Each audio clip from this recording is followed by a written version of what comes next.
Desire is the root of all problems. And what is desire? If we were to understand it better, it's hunger. And hunger can be of many types.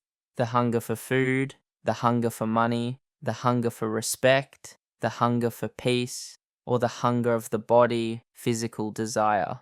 And it's this physical hunger that we will talk about today. Why is lust one of the most powerful emotions in human beings? Why is this natural craving, this lust, just as dangerous as it is necessary? Why is it so easy for us to become slaves to it?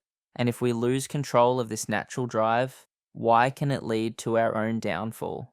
Today, we'll understand the imbalance, attraction, and chaos that arise from lust. Welcome to the very first episode of this new series, The 7 Deadly Sins.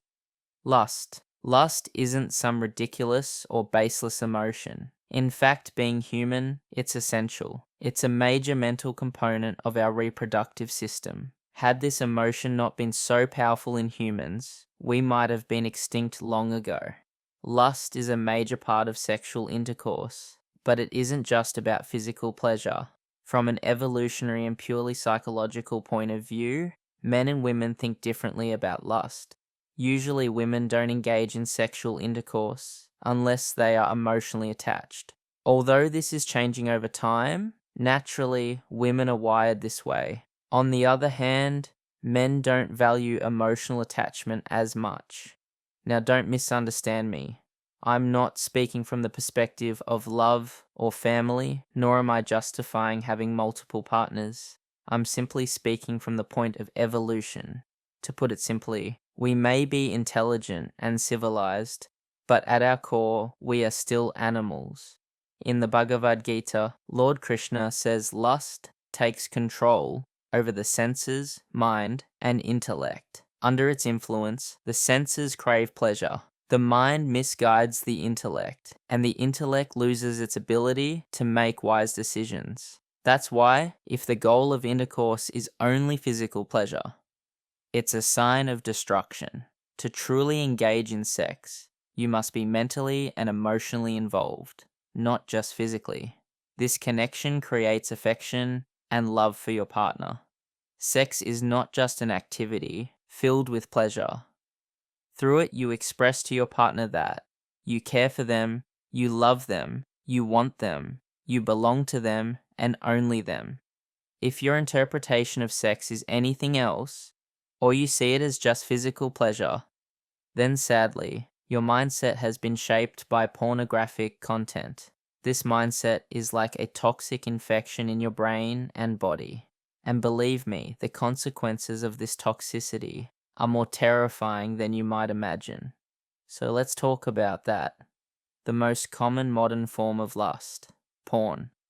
Before we talk about the impact of porn, let's understand how our brain works. Our brain learns, it understands, and it adapts. But what it learns is not always good. The brain learns through a reward system. And when I say learning, I don't mean you, I mean your brain. Our brain learns in a specific way, and it learns fastest when something gives it pleasure. Even if that thing is awful or strange, if it gives pleasure, the brain will remember it.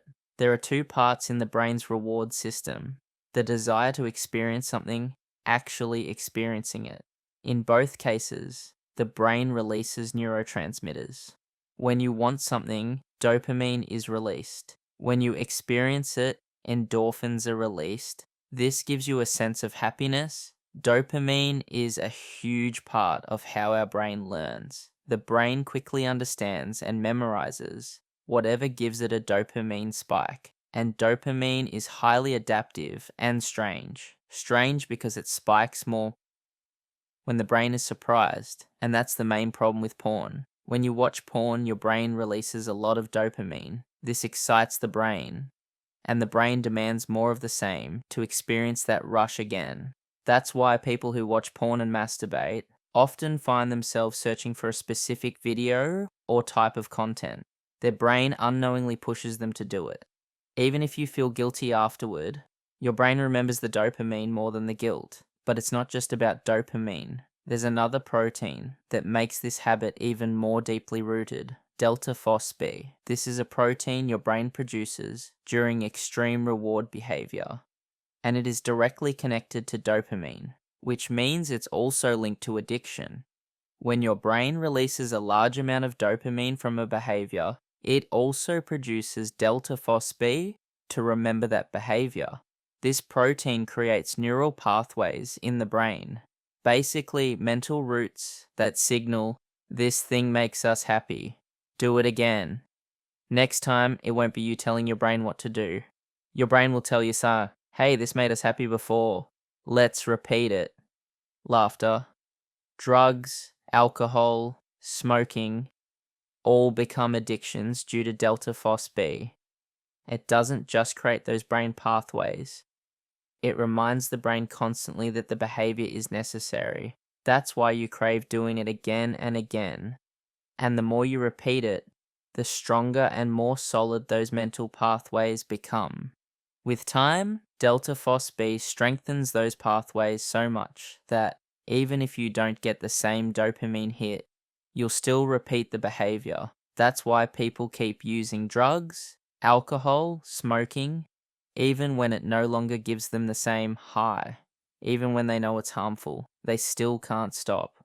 Dopamine may be called the happy hormone, but in reality, it's highly adaptive. What gives you a high dopamine boost at first eventually becomes normal for the brain. And then to get the same pleasure, you have to go beyond previous limits. If you don't, the pleasure will vanish, and all that remains is a corrupted brain, a brain enslaved by its own twisted pathways. Now let's understand all this in the context of porn. Suppose you watch a porn video for the first time. It's unexpected for your brain, so a huge amount of dopamine is released. You feel relaxed, relieved, even happy, and your brain learns, watching porn makes us feel good. It wants to repeat the behavior. So you start watching porn regularly. With time, it becomes a habit. Then DeltaFosB is produced, and it starts creating neural pathways in your brain.